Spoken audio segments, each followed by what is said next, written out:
Welcome to Go Get Great, the podcast for aspiring entrepreneurs and ambitious small business owners. I'm your host, Brittany, owner of Brittany Miller Socials and mother of 3. Go Get Great is all about helping you make life and business work together. You'll learn about the fumbles that helped get me and my guests to where we are today so you don't have to make them. So come join the journey with Go Get Great.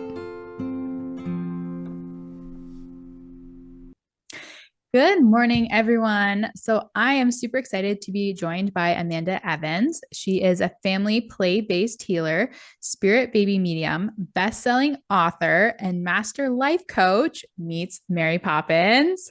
Amanda Evans is passionate about supporting families to be their happiest, healthiest, and most aligned selves, which I absolutely love. Her own healing and master coaching journey has taught her so much about the extraordinary healing powers of love, connection, and play. So Amanda is dedicated to helping people take their health, happiness, and family choices into their own hands by believing in their own magic, the power of communications, and truly healing from within while also having a lot of fun. So Amanda coaches conscious parents who are triggered by their child's traumas, big emotions, and disempowering labels to parent them with greater ease, connection, presence, and play. And she empowers sensitive children and parents to feel safer in their bodies, over their sensitive superpowers, and be authentically themselves. She's also a dog mama and lover of little humans and the little moments that really are the big ones. So good morning and welcome, Amanda. There is so much in here that I'm super excited to unpack today. I'm so excited too. I'm excited to be here with you. Thank you for having me. Yeah. So Amanda and I actually connected through the Monarch community and we've chatted a few times before today. So I'm really excited to have her on here because she has so much wisdom to share and she's just such a genuinely nice and supportive human. And she's so encouraging. We've been talking back and forth about different courses that we're trying to launch for our businesses and kind of sharing advice and just support for that because it is a process. Sure is. Just like parenting, right? Yes, absolutely. So why don't we kind of start there? Because I know that we've talked about this a little bit. You're launching a new mini course right now. And I really only say mini course because it is a smaller version of another course that you offer, but it in itself is such an amazing offer that it's going to help so many parents. So I really want to make sure that we highlight that today. Oh, thank you for starting there. I'm really excited about it too. It's called the Supporting Your Sensitive Child Bundle. And it is all for the parent who has a very sensitive kiddo. And that could mean so many different things. It could mean that you have a child whose mood changes quite quickly or shifts from one extreme to the other. Or you might have that kid who's a big feeler, like really feels every emotion strongly and deeply. Like I'm talking about the happy and the sad and the angry or whatever emotion they're feeling. But when they feel it big. But what I'm also talking about is those very wise, intuitive, that kid who knows what you're thinking and feeling, sometimes maybe even before you do, the one who sometimes just picks up on everyone's emotions and might not always feel great in that. So if you're hearing this and you're resonating, you likely have a sensitive or intuitive child who may need some support when it comes to those big feelings or emotions. Or maybe you're going through a phase where there's a lot of tantrums coming up. And you maybe have heard about like, okay, regulating emotions, regulate the nervous system, but you're a parent who's like, what does that even mean? How do I do that with myself, let alone like, okay, so now I'm triggered or overwhelmed because my child's feeling really big feelings, but now I'm feeling big feelings. How do I help them or how do I support them? And I know I talk to a lot of parents and they talk about like, sometimes it's just like when this is showing up, like when I'm making one of the many snacks in the day and I'm doing that or doing the laundry, but also my child feels triggered when I say no, or they're not getting what they need. And all of a sudden, all of the emotions come flooding up to the surface, this cute tantrum. And you're like, what does this moment need? Like those moments in parenting where you're like, I don't know what to do. when specific things show up with my child. And this program Mm-hmm. is really beautiful because it's kind of the answer to that. It's like, okay, so I'm going to teach you some things that are going to first help you feel calmer as a parent, regulate your own nervous system and emotions so that first off, your child's not going to be such a mirror to what you're feeling, but you're also going to learn how to get into that calm, and then some really great tools, strategies, tips, like things you can say in those moments that are going to de-escalate that, but also help your child feel empowered when it comes to their emotions and big feelings, and get to verbalize, communicate, understand what happened for them in that moment. What are they feeling? What are they Mm-hmm. needing? And you have that confidence as a parent and the calm to be able to know what to do in those moments. So it is a 3-week program that you get to watch on your own time. You literally hit play, you listen to me, share some things with you, but really also hold space for whatever you might be going through as a parent. And it guides you through a journey about learning more about how play can help you in your nervous system, because play is a huge part of Mm-hmm. how children learn, but it's also it's going to help you find your calm here. There's a lot on communication in families and how to help you communicate to model this to your child, to support them and being able to like actually understand what they're feeling and how to express in healthier ways to process those emotions, but also get the need met. Because whenever there's behavior or big emotions, there's always Mm-hmm. a need underneath that. So it really helps you learn how to speak to your child in a way that you can help them get to understanding the need. And then the last module is all specific tools to help your sensitive child when it comes to feeling safer and more grounded in their body so they can connect while truly being themselves, but also things that are going to Mm-hmm. help them let those emotions out of them so they're not coming out in ways that don't feel so safe. So that is what the program is about, that Mm-hmm. parents get to watch on their own time and learn these beautiful communication tools and things that are going to help their family find harmony overall, but communicate more, connect more, feel calmer, and just all over, like, be that aligned family that you want to be, but feel like you have a guide or a Mary Poppins by your side helping you out in those moments that you really just need to like pause and hit play on your laptop. Mm-hmm.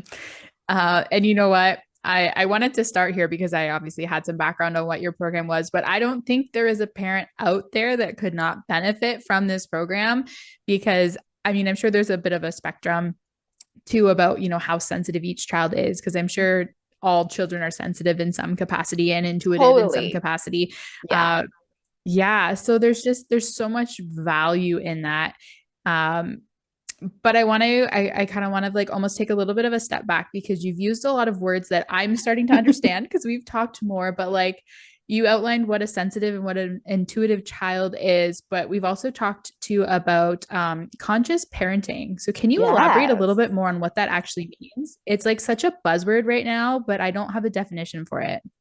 So first I want to talk about something, because even in naming the program sensitive child, like supporting your sensitive child, I'm like, I do not like labels. So I'm prefacing Mm. everything we talk about in our conversations today of like, don't take everything as like, that's what that is, because we don't need to label everything in the world. Also, the program's going to help you whether or not Mm. you consider yourself as having a sensitive child. So let's put that out there.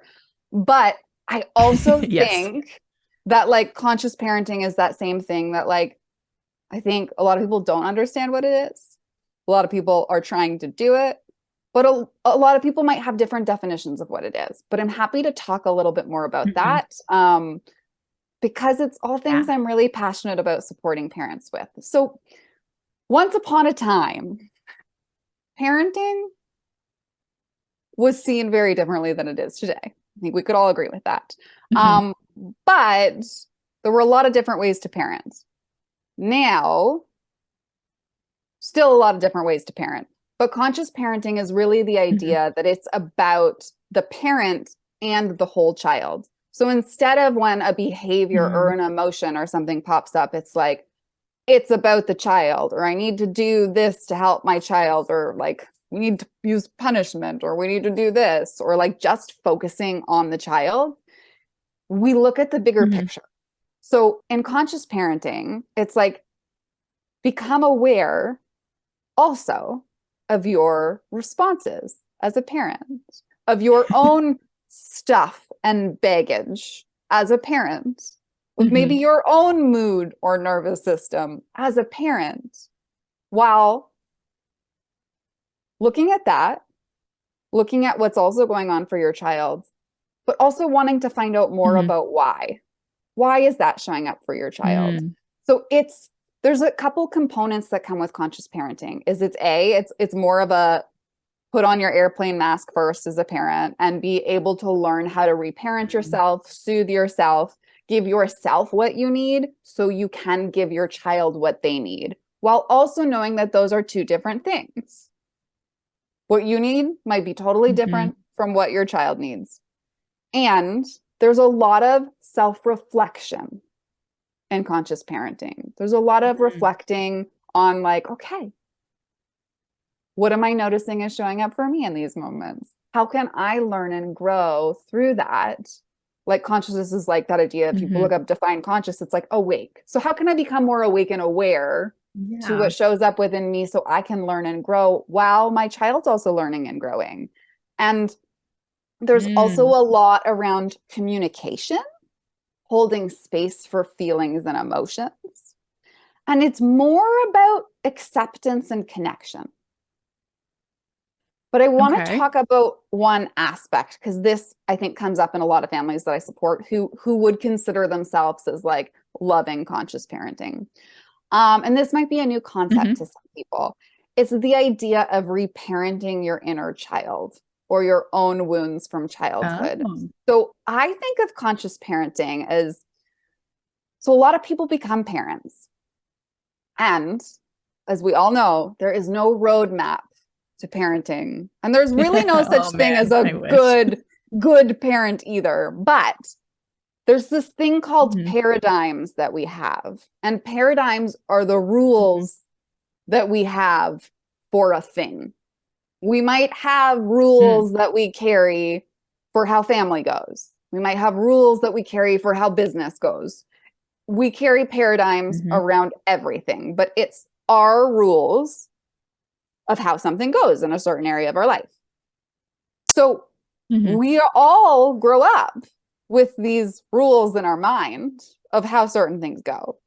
And so think about parenting. You become a parent and you have all these previous experiences in your life, AKA your own childhood, your own parents, how they parented. And there's normally Mm-hmm. two different ways that this can show up for people.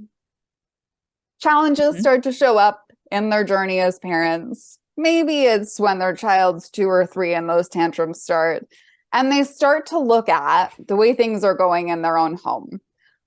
Sometimes parents are like, I had the greatest parents growing up. Like they were so amazing, or like my mom did this and that and was nurturing and this and that. I want to be just like her. So this paradigm or your rules is that's what parenting is. That's what being a good parent is. So I want to repeat that. Whereas we also have the flip side where there's a lot of parents who are like, I did not get what I needed. And I do not want to parent my children how my parents parented me. So I am going to do the opposite or do everything I can to make sure I don't do that XYZ. Mm. So the idea of conscious parenting is I'm going to use props for this, play based. We're going to bring it in. Yeah. Here's a backpack. You become pregnant or your baby comes to you however you have a child on this earth. You and your Mm-hmm. partner, if you have one part of this journey, you each have a backpack. And your backpack is all of those childhood experiences. And Mm-hmm. you are parenting together based on what you each experienced and how you each think parenting should be. And some of your trauma and Mm-hmm. triggers that you experienced when you were younger. All of that sometimes gets poked on and triggered and activated through parenting a child. I believe Yep. that children choose you. I think Mm, there's something bigger of why we choose to be in the families that we do, and almost like there's certain things we want to learn and experience together to grow as humans mhm, and evolve. And conscious parenting is kind of that idea is you become mindful and reflective of what's in my backpack that's showing up when XYZ mm. happens. Wow. Just like, wow, like such amazing wisdom and explained in a way that it finally makes sense why there are certain things that your Mm. kids do that just, I mean, I think the technical term is really piss you off, but you put it much nicer and what triggers you. Because there are so many things that, and it's so true because what triggers me as a parent is different than what triggers my partner as a parent. Totally. And we can, yeah. And I guess we were never really taught to process our own emotions. Yeah. So 100%, I struggle with teaching Talia and Rhea how to regulate their emotions because there are still certain things that I can't even process as an adult in a way that feels healthy enough to teach them to do it. So, I'm learning to like meditate and talk about hard things. So, yesterday, Talia and I were having a conversation about why I was so upset and why I was crying and trying to teach her that, some of those emotions are okay. So, I feel like she's probably a sensitive child too. I think she feels all of the feelings. And when she's angry, it. And she goes, I'm angry. And I I was like, love okay, it. you know what? You're doing a better job of this than I am because even I don't do that. I love that and that awareness. And I want to point something out because it's the interesting thing is you actually likely will know if you have a sensitive child if a almost like okay, have you ever had a moment where you were with someone and they put on the smiley face and they acted like they were great and every part of you could also feel that they weren't okay or that they were angry or that they were frustrated.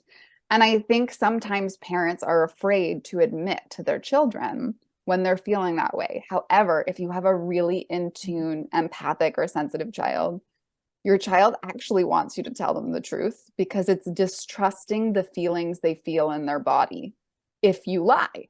Mm, When you tell right. them, yeah, I'm having some sadness come up today, or like, I'm feeling a bit angry about something. And an important line that I want to share for anyone is it's great to just Mhm. be honest, but also to a sensitive child, it's important to let them know, but it's not about you. And you don't have to do anything to try to make mom or dad feel better. Because I know as a very Okay. sensitive child, I thought it was my job to make everybody else feel better because I felt what they were feeling. I didn't know it wasn't my job to feel what they Mhm. were feeling.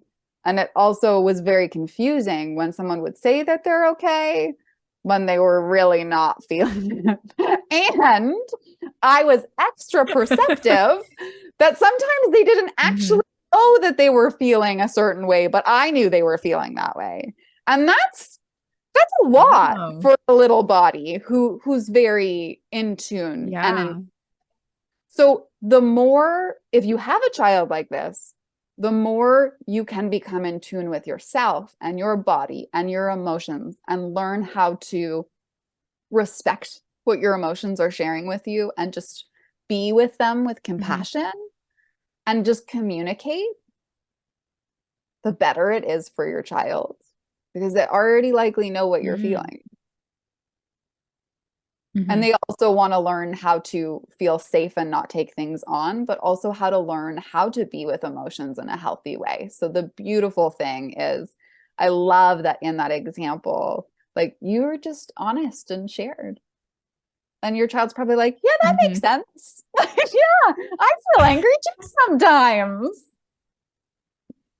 Yep. Yeah. No, she understood it maybe a little bit more than I wanted to. So yesterday, they announced that the mortgage rates were increasing, and we have Mm, been very stressed out financially with a variable yeah. mortgage rate. So that news was a hard hit. It wasn't as bad as I was actually expecting it to be, but I was really upset as an entrepreneur. My income's super unpredictable. And like any increase in our expenses is just like a mini panic attack of, oh my goodness, how are we going to make it through yet another thing? So I was really upset and I was like, I don't know, like, are we going to have to try and sell the house and find something different? Like, what are we going to do? So I was, explaining that mommy works a lot to try and make money to pay for things like food and houses. And sometimes it's not easy to pay for those things. And then she goes, in her adorableness, but also slightly concerning, she goes, but mommy, if we don't have a house, how will we stay warm? I was like, Mm. oh, okay. Yeah. So that's a thing. Yeah. Hearing that. And it's Mm-hmm. hard sometimes if they are picking up what you're feeling is you do want to be honest because they'll sense it no matter what. And about finding that way to share while also being the parent who's getting what you need in those moments and them knowing that they're the child and they don't have to do something about it and they can feel safe too. And also just honoring with empathy, like that experience as a parent to be holding all of that. And I think something we didn't talk about Mm-hmm. is empathy is a really big part of conscious parenting and compassion. And it's Okay. it's it's being Mm-hmm. able to be with what's showing up and also to like communicate as a family and to be able to hold space for one Mm-hmm. another and what you're feeling. Mm-hmm. Yeah, that makes a lot of sense. So I Yeah. have kind of a question, and I don't know whether this is something that your program talks about, but I feel like our generation is getting a lot better at the conscious parenting, which is great because I feel like that's really beneficial for us as parents and also for the children that we have. But how do you help kind of bridge that generational gap? Because as parents, we are not the exclusive parents of our children. Like, my kids are at my mom's 2 days a week, and my attempts at conscious parenting, however unsuccessful it may feel sometimes, uh, are not how she parents them. Yeah. So there's a lot that this is like the backpack example again. There's a lot more to unpack here that I would unpack with a client one-on-one. I do talk about Mm-hmm. this more in the bigger program, the Playful and Aligned Parent Program, because it's really about helping you honor your vision as a Okay. family and how you parent. Mm. But I would start there of A, you just got to be honest. If you need people's support in your life, there is an acceptance piece of it. It's not going to be exactly how you want it to be. There is a letting go of control and sometimes perfectionism. If we want things done a certain way, which children are also great at teaching us to let go of that, aren't they?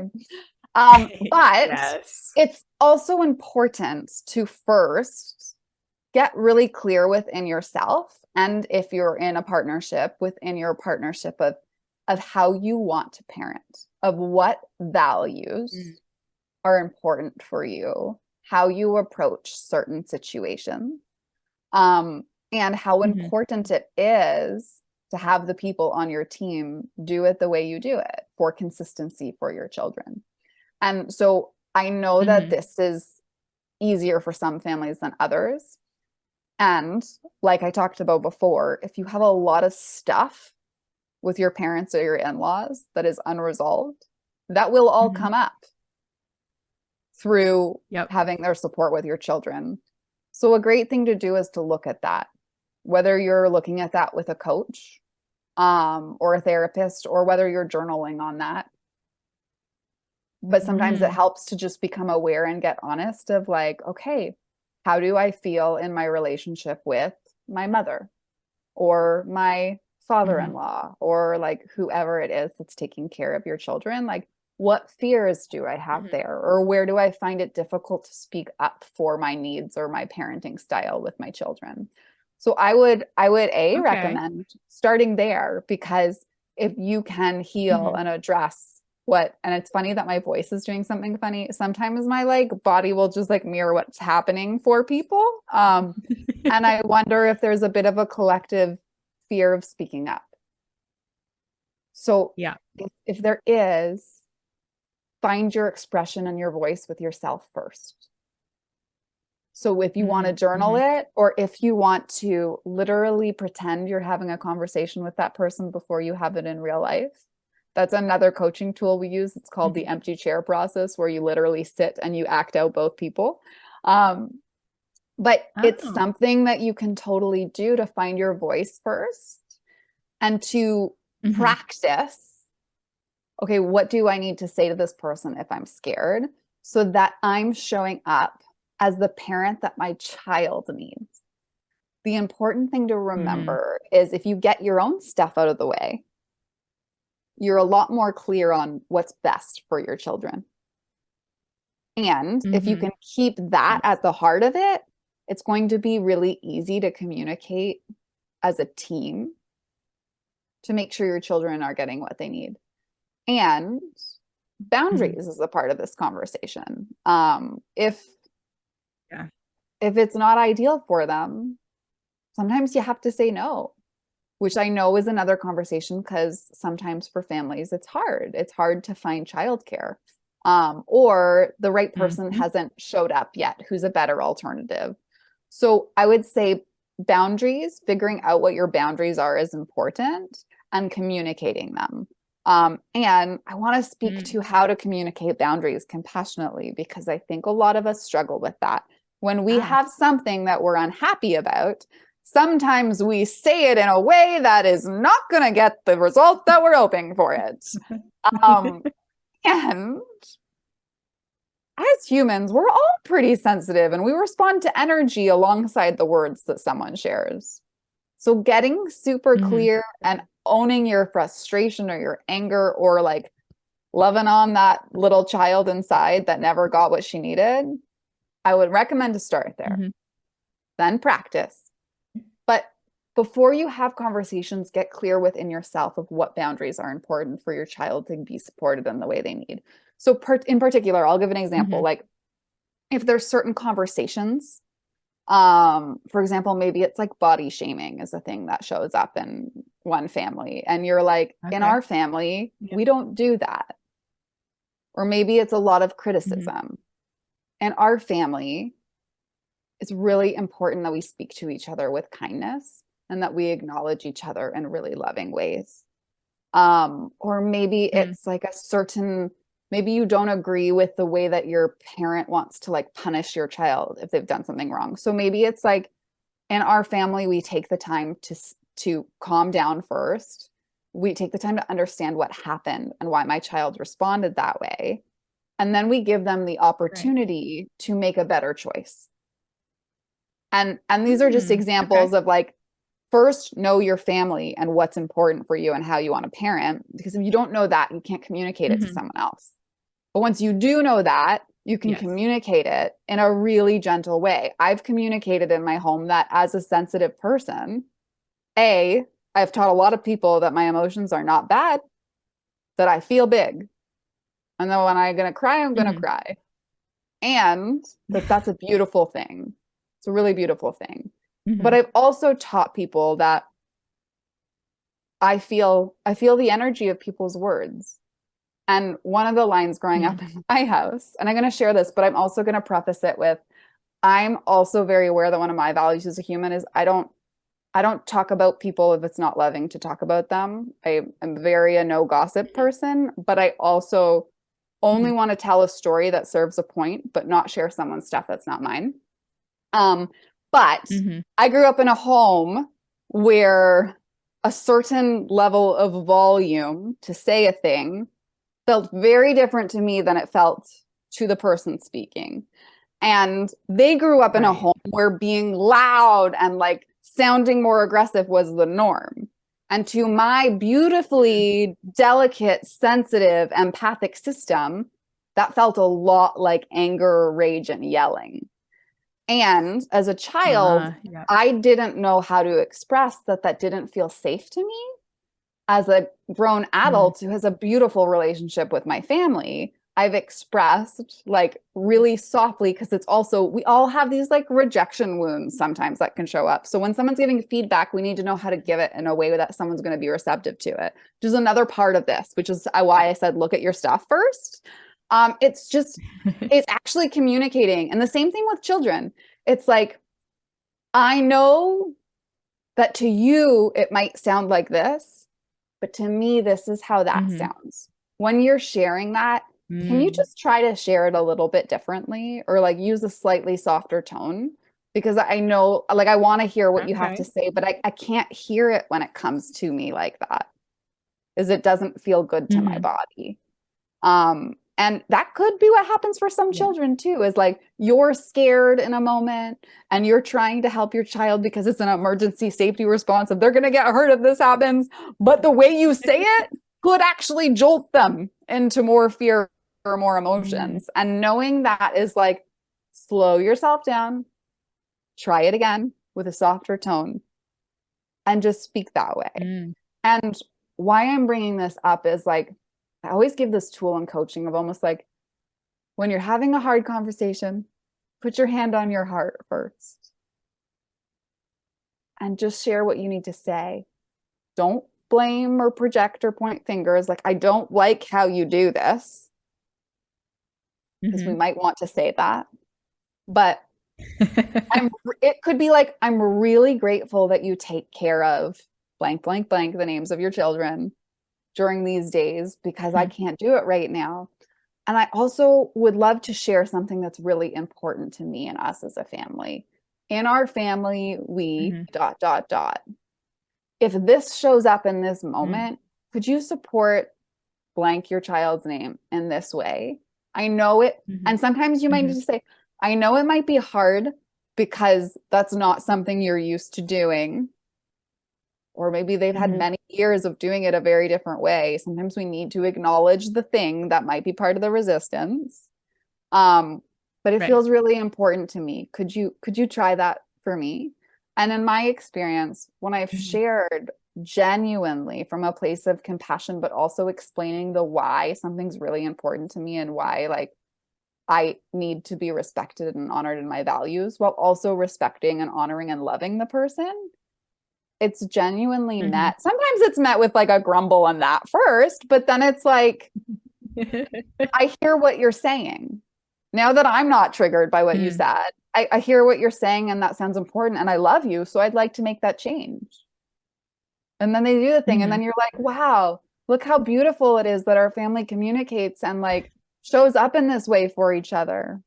And then your Yeah. children get to benefit from that because they have a parent who knows who they are, knows what matters, and isn't afraid to speak up and share the things that Hmm. their child needs, or maybe that you need. Hmm. And that's why healing the Hmm. parent-child Yeah, relationship absolutely. is a huge part of conscious parenting. It's like heal the parent, Mm. heal the child, but it's like every generation is like somehow letting go. Yeah. Yeah, that makes so much sense. And what you were just saying to, hand on your heart, share, kind of where it comes from and all of those things. Not only would that be a great strategy when you're trying to help your other support system learn to Mhm. parent in a way that you're kind of hoping for, but also in general sharing things with your partner that's like co-parenting with you, because like you said, we all have our own backpacks, and a lot of times we've been really working on communication, Grayson and I, I love that. and we yeah, it's a process. We're learning, Of we're healing our course. adults and our inner child. And like I'll be like, it needs to be done this way. And I would say that so often. And I was like, I don't know why you don't get it. I don't understand. I've told you that it needs to be done this way. But it's usually not until we take a step back and we share, Yeah. like, this is why I feel that it needs to be done this way. Mhm. Can you support me in helping that happen? That there's more acceptance and understanding and, a more positive result. That's so beautiful and like so true. It's like you're understanding each other's backpacks, but also the way you each see it. So that way you can come to a Mm-hmm. collective understanding and choice together of what honors your family and your children. That's beautiful. Mm-hmm. Yeah, absolutely. Mm-hmm. You have shared so much amazing advice with us already, and I can 100% understand why you also consider yourself a Mary Poppins. But is there like a story that also goes with that nickname, or is that just kind of an easy reference point that you found? So that's a really great question. And I feel like if I just reflect on every of my like experiences in life growing up, like it just makes sense. But I Mm-hmm. resonated with Mary Poppins, because it's like she shows up and she's got her like literal bag that she just starts pulling out toys and tools and things. And that is what I feel like I Mhm. do in my business is a child shows up for a session of play-based healing with me and we're like, which toy is going to come out and be played with today? But the toy is an invitation to greater self-expression, to learning to role play so they can Mhm. find their voice and move through conflicts and problems. The toy is more than a Mhm. toy. It's magic. And Mhm. that's what Mary Poppins is to me. It's like this person who comes in and Yeah. transforms whatever's happening, like that song of the spoonful of sugar makes the medicine go down. But it's Mhm. like, okay, so what is, Yeah. and Amanda from the Monarch and Co. always jokes about this, is like, you're like the spoonful of sugar. It's like, okay, so which spoon does this family need? Do they need that digital program? Does their child need support or does the Mhm. parent need coaching? Mhm. Whatever spoon is aligned to support them with whatever they're needing in their family is the spoon that they're going to get. But the Mhm. spoon's also going to be filled with lots of loving compassion and also play because play is the window into a child's world. So the Mary Poppins kind of came Mhm. through as like when a family shows up and they meet me for the first time, or they book a connection call where we get to know each other, I see it as the door opening where Mary Poppins shows up with her umbrella.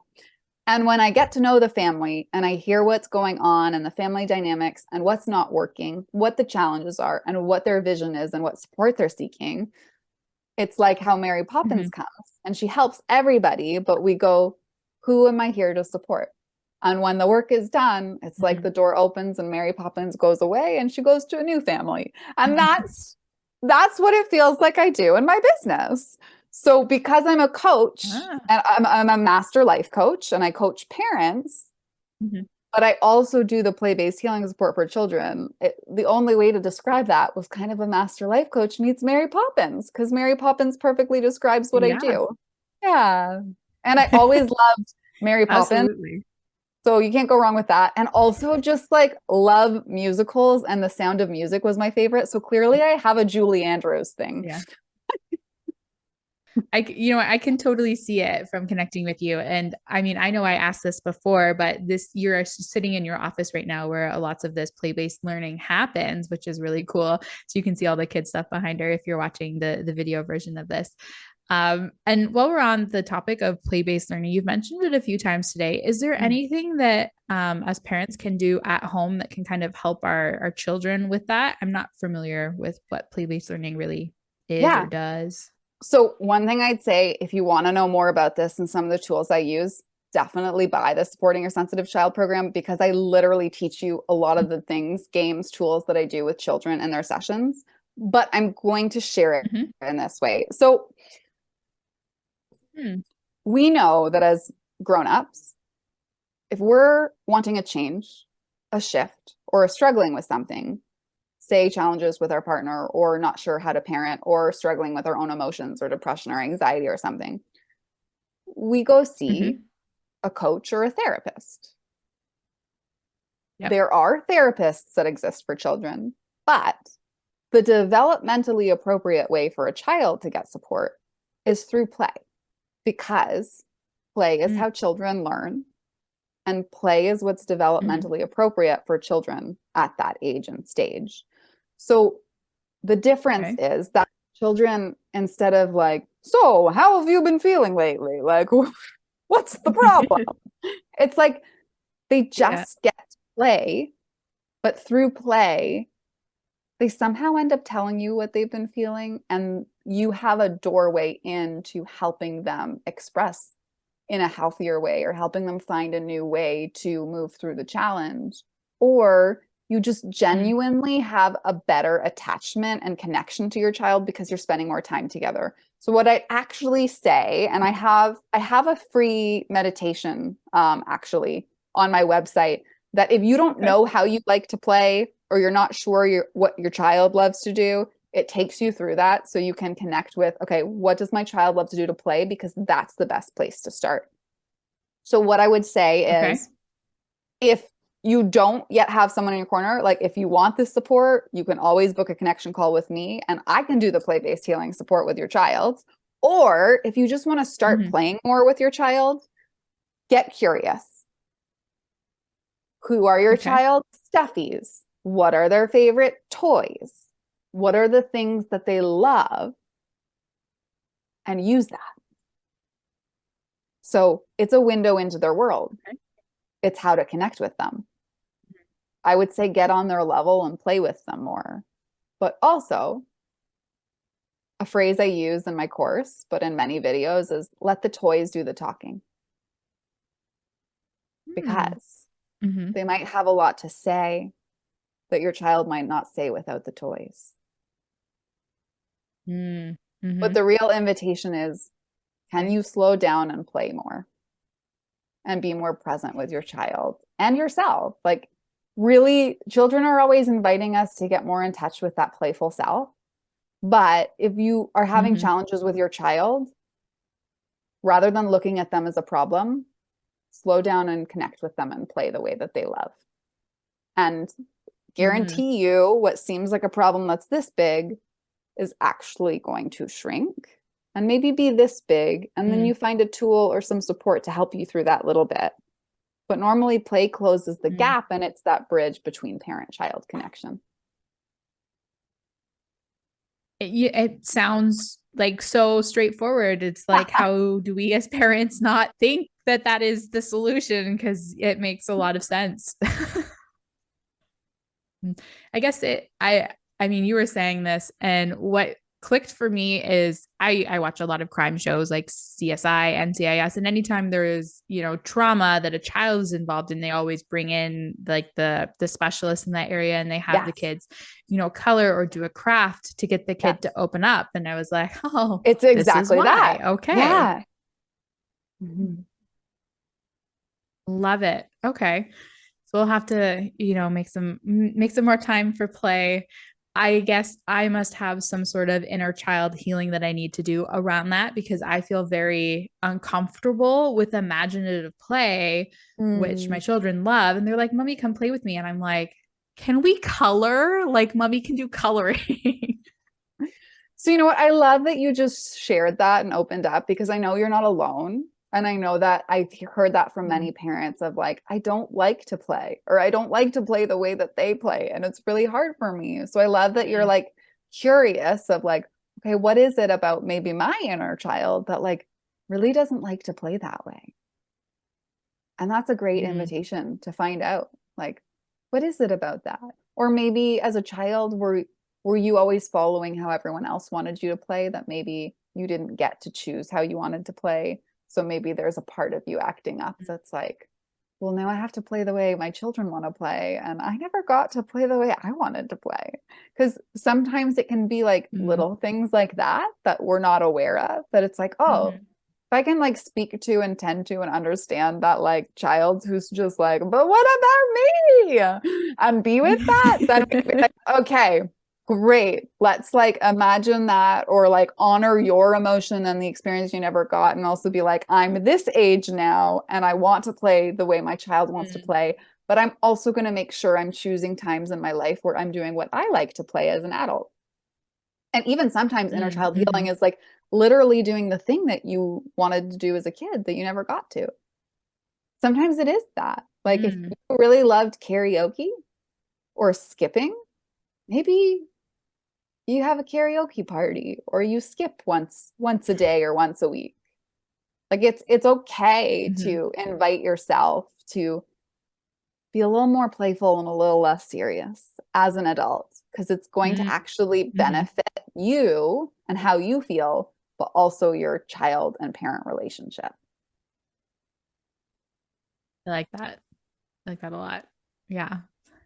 It's like making me go, I went through a phase in my teens and my early 20s where, some people would go out and watch like Disney kid movies in the movie theater. And I'm just like, hmm. And now I'm like, but I want to. I love that. Which ones in particular? What Disney movies? This is my favorite stuff for like inner child healing when um, we like all hang out with each other's younger selves of like, what movies did you love? Or what movies do you want to watch that make you all nostalgic about your childhood? yeah. I mean, so like the classic Disney princess ones are big Oh, ones for me when they've yes. done like the remakes of them. So like The Little Mermaid is in theater right now. I think it's a Yes. live action version and I kind of really want to go and see it. Oh, so fun. I love that. I love seeing everyone who's seeing it with their kids right now. It really is that. They're like, "Oh, I love this as a kid and now my child gets to see it." So fun. Yeah, for sure. So we have covered so much, and I feel like I have so many more questions for you, but I will just ask one more before we wrap up. And we were talking earlier about how a lot of parents kind of feel uncomfortable about imaginative play. And one thing that really came up for me while we were discussing that was I know I've talked to a lot of parents too, and the big trend right now is like sensory activities and kind of helping kids with that.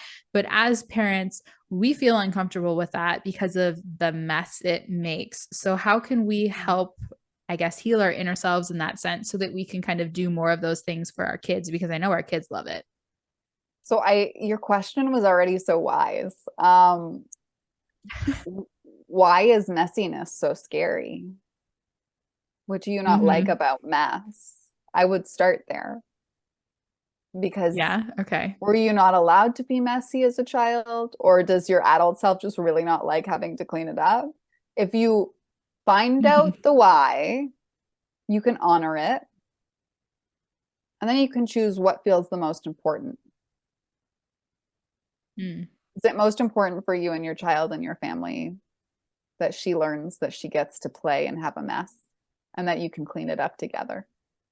Or is it more important that you don't want to have to get messy or clean up a mess than your child getting to have that experience? Or is what is being shared with you that like you're happy to make a mess, but you want boundaries around it? So let's put a garbage bag outside and do Mm-hmm. the activity outside where it's not needing to be cleaned up inside. It's always a conversation of the Mm-hmm. more you can get to know whatever your resistance is or your dislike of something, then you can understand Mm-hmm. what's the most important thing that you are a yes for and how you want to go about that so that it also feels good to you while you're allowing your child to have this really awesome experience. But it could also be this invitation, like we were talking about, of like inner child healing, of like, so I'm going to give an example because I think a lot of people can resonate with this. I really didn't like Mm-hmm. art class growing up. Like art and Oh. drawing was the worst because I thought I had to be perfect and get everything right as a kid. And I felt like I was Mm-hmm. bad at drawing. Like I always got it wrong. And my friend's drawings always looked Mm-hmm. great. And so I wanted to copy her drawings to feel like my drawings looked good. But I didn't feel like I was a good artist or drawer. I know that's not a word, but I like it. Mm-hmm. As you can see, I've Yeah. had to learn how to embrace imperfection, making mistakes, and being messy as an adult because I was such a Mm-hmm. hypersensitive, focused on getting things right and being perfect as a kid. So I totally understand this question Mm-hmm. in a different context. But Mm-hmm. it can be really healing to do those things that you didn't like when you were little, but also understand why you don't like it. So if the messiness is just like the physical act of having to clean it up, that's great. Know that it's about that and find a way to make it so that it works. Um, like maybe going outside or maybe having it at a certain table or area of your home that you're okay with getting messy versus a place that you really don't want to get messy, you don't want to clean up. But if there's something else Mm-hmm. around the messiness that's hitting something like, for example, this like I'm bad at art or I don't want to get it wrong, or it just like it's something more deep and internal, get intimate with that. What is so scary about messiness? And just Mm-hmm. invite it to tell you. And sometimes that is the healing. Just becoming aware of it. And then you might realize that maybe it would be fun to do the thing that is messy. And a big Yeah. question that I share it in my program, but I even do this myself. Like when I find I'm being too serious, the question I ask is, how can we have more fun? Or how can I make this more fun? So if you're noticing your Mm. like internal monologue and story right now is this is unfun. Parenting is not fun. I am not enjoying myself. I'm tired. I'm this. It's pause and ask Yeah. yourself, how can we have more fun? Or how can I make this more fun? Okay. I like that. I like that. I feel like the overarching concept of all of this is that to help our child, we have to help ourselves, which Totally. makes so much sense why why Yeah. self-care is so important to kind of like our generation. Um, I feel like what I need to do now is to continue working on myself, but also to like have my mom listen to this episode and be like, this is why I talk about self-care, because we've had disagreements about that in the past, but that's a Mm. side topic. But thank you so much for joining me today and sharing your amazing wisdom. So, for those listeners that want to learn more about you, how can they find you? Where can they get your program? All of that fun stuff. So I know you're going to put the links below, so I'll talk to them as if I'm Vanna White and Mhm. I'm just pointing to them. If you want to find more out about me, you can head to my website. It's mindbodysoulmiracles.com. And Mhm. you can buy the Supporting Your Sensitive Child bundle. I know you're going to link that below. So that's the best place to go if you Mhm. resonated with what I'm sharing. If you're like, yes, to knowing what to say and what to do when my child's feeling big emotions or having a tantrum, or they're super sensitive and they don't always feel Mhm. safe in their body and with their emotions. And you're ready for that. And you're like, I would love this 3-week program that I can watch on my own time. I highly recommend you jump in and you buy the program because it's going to be there at your fingertips right away. It's $222 Canadian, or it's 3 monthly payments of $74 Canadian. And I wanted to make it super accessible so that more parents can have this right now, because Yeah. it's not easy to do all you do if you're feeling overwhelmed and dysregulated and not calm in your nervous system. So Mhm. if you can have the tools to be with whatever emotions are showing up for you right now, or whatever challenges you're having, it's going to be a whole lot easier to meet your children, but everything else you're doing in your life. That calm that it's going to help you with, or the acceptance of whatever you're feeling, and words to be able to be better at expressing and emoting them, is going to help the rest of your life. But it's really going to help your sensitive and intuitive child if you have one. And if from everything we shared today, Mhm. you're like, oof, there is definitely some stuff with my inner child, or I'm really experiencing some challenges with parenting my child, and they really are triggering me. And I'm new to this conscious parenting thing, or I totally buy into the conscious parenting, but I'm not entirely sure how to do it because it's a bit more messy and it's not follow step 1, 2, 3 in black and white. Mhm. And you're ready to go Yeah. on that journey and have someone guide you through that. And you're not feeling like a digital program is what you want, but you want more ongoing support. And you're like, I would like the one-on-one. I want the intimate support. I would go to my website, and Mhm. there's an opportunity to book a 30-minute free connection call where we can jump on a call. I can hear more about Mhm. you, get to know you, and I can share with you about my private coaching opportunities so that you can have my support to be with whatever emotions are showing up for you, do that inner child healing, but also experience like coaching and conscious parenting in a really fun way, where you also have me to help Mhm. you decode your child's messages so that you can understand what it is that they're Mm. needing in those moments that you really do not know what they're needing, and help have a window into their world so that you can feel more connected to yourself, but also have a greater connection to your child, but also your partner. I've coached a lot of parents in my private coaching program around Mhm. the Mhm. challenges that were showing up when it comes to parenting your child, where there's disagreements and where you both have your own Mhm. stuff coming up, and of how to feel Mhm. safer in your body and with your emotions, to feel less triggered by your partner so that you can be on the same page and parent from that place. So if any of this resonates, you can book a Mhm. 30-minute connection call with me. I'd be happy to jump on that, or you can dive right into the Supporting Your Sensitive Child program, where you're also going to have community access. So if there's questions that show up during the program and sharing of wins, I'm also going to be active on there to be able to support you through that as you go through the program. So if you're called to any of this, I'd love to have you, and I'd love to be the Mary Poppins as part of your family's team, because we all need more support. Yes, isn't that the truth? Well, that sounds like an absolutely amazing offer. So definitely be sure to check that out. As Amanda is so supportive. So I can only imagine how much value is in that community that you're offering up as well. Thank you. Mhm. All right. So we will see you all next time. Thank you so much for joining us today, Amanda. Thank you so much for having me, and I hope everyone has a wonderful rest of their day. Thank you so much for tuning in to Go Get Great. I hope you found some useful tips and tricks that can help you make life and business work together. If what I said resonates with you, please share it on social media and don't forget to tag at Brittany Miller's socials so that I can celebrate you for taking those first steps towards achieving greatness. Remember, success doesn't happen overnight. It takes dedication, hard work, and a lot of spirit. So don't be afraid to dream big and go after what you want. Keep striving for greatness. You get closer with every step forward, no matter how small they may seem. Until next time, go get great.